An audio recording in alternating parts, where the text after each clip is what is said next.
It was just last week at the Game Awards that we got our first decent look at Hideo Kojima's next big game, Death Stranding. The trailer that was shown off left most people with more questions than answers. But now, do we finally have some concrete answers from the man himself? Speaking to IGN this week, legendary games designer Hideo Kojima was reluctant to give away too many details about his upcoming project Death Stranding. A game that sets out to be so different that trying to explain it to people, as Kojima puts it himself, I'm trying to figure out. But Kojima did actually answer some questions. First and foremost, what the hell was going on in that trailer? If you cast your minds back to the dark, pretty terrifying 8 or so minute sequence from the Game Awards last week, there was an underwater bit. And it turns out that bit is actually playable. Kojima said, quote, "One of the themes of this game is life and death. So I want people to realise that when they die in the game, that isn't the end. The underwater area serves as a kind of purgatory for players, it seems. Rather than dying and starting again, you're sent there, so your actions do have some kind of permanence in the world." This is apparently Kojima's response to the phenomenon that is Dark Souls, which has changed the way we think about dying in games. Quote, "Games started over 40 years ago with arcades. When the player dies, it's game over. You continue and time goes back to before you die. That was a mechanic made specifically for putting in coins, and it hasn't changed since then. So dying sends Sam, who's played by Norman Reedus, off of The Walking Dead and Kojima's amazing Twitter feed, to the ocean floor, which you can explore in first person. You'll be able to find objects and items which you may be able to take back into the world with you. Kojima says it's the equivalent of that screen that says,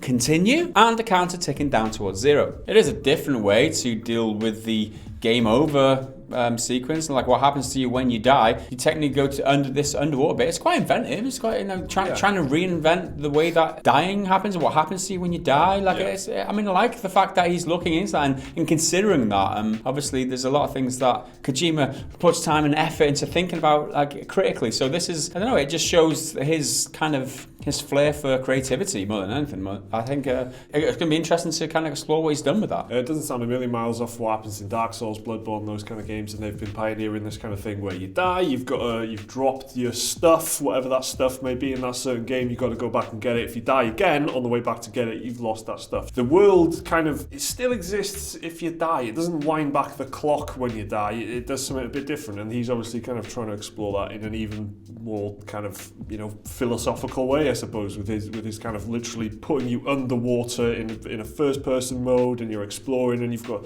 so he's kind of built that whole thing into the actual gameplay, which is interesting. And according to Kojima, every death in the game will leave a mark on the world. Literally. In the form of massive craters. Just before Sam is sent to purgatory when you die, there is a massive explosion. When he comes back to life, there's a huge crater where he died. Maybe one of the biggest questions people have from the trailer is about the baby. Kojima explained, quote, "The baby relates to game mechanics as well as the story as a whole. The weird mechanical tentacle arm thing on the backs of the people in the trailer comes to life when the members were in possession of the baby. Both the baby and the arm will be integral parts of the game," Kojima says. There's this whole thing about babies running through the whole thing, and the first kind of reveals Del Toro was holding a baby, and I think Norman Reedus was holding the baby as well, so there's this whole thing about babies. And then in the trailer there, it was kind of almost built into their suits, and then if they were holding the baby, then their arm radar thing would work and kind of spring up to life and come to life, so there's kind of some connection there, and apparently that is a huge integral part of the whole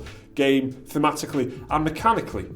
Although there's no explanation for that. He's here answering questions, and why didn't he just come out and say what specifically it does and how it works within the game? I don't want answers. I don't want answers. This is the kind of game. It's like Bloodborne. I just want to be confused, and I want to have theories, and I want people like ViVideo to make videos about it and try and figure things out for me. I want fan theories. I don't want to know what the babies are for. This game could die on the specifics if he gets to this is why they're all carrying babies. I think that'll kill it. It's just crazy. Why are they carrying babies? Who knows? Leave it there. I don't think even Kojima knows. He doesn't. No, definitely not. He's making it up as he goes along, I think. Another weird thing we saw in the trailer was a pretty young guy quickly becoming rather old. What happened there was what is known in Death Stranding as timefall, which looks a lot like rain. Timefall is a slippy substance that alters the flow of time, which explains why that guy got old rather quickly, and perhaps why the characters are wearing protective suits. So we've got babies that power kind of tentacle mechanical arm things, and we've also got rain that makes you age.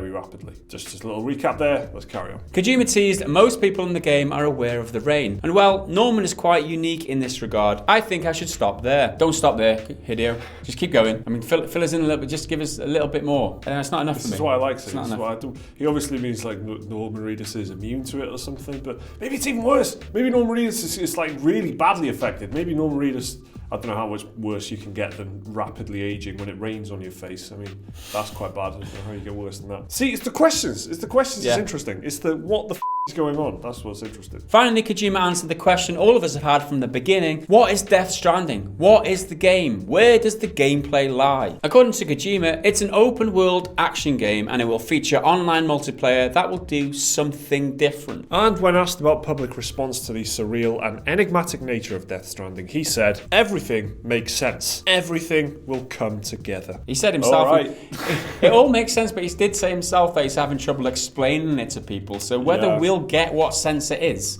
what exactly the sense that is in there, like how it's supposed to fit together, whether we will understand that at the end of playing the game is another question. It all depends on how well he explains it. Yeah, I mean, well, this kind of reminds me of the time. Now, I am a big fan of Kojima. All right, I just want to put that out there. But that last line reminds me of the time in Metal Gear Solid 5 when everyone's like, why is that woman always naked? Like, why is she? I mean, she's meant to be a stealth sniper. Why is she always like basically naked? He said, you're going to be so embarrassed when you ask that question. When you find out why, the narrative reasons why, you're going to be humiliated, something like that. And it turns out that she's like a plant or something, and it was absolutely ridiculous. Like she's photosynthesizes or something.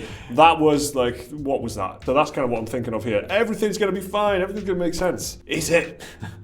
So that's it. Did that answer any questions? Or like us, did it raise more questions than it did answer? Let us know down in the comments below. Like the video if you've enjoyed it. Subscribe if you're new around here. There's another video to watch on your screen around about there. Support us on Patreon if you are awesome. We will see you again in the next video. Bye for now.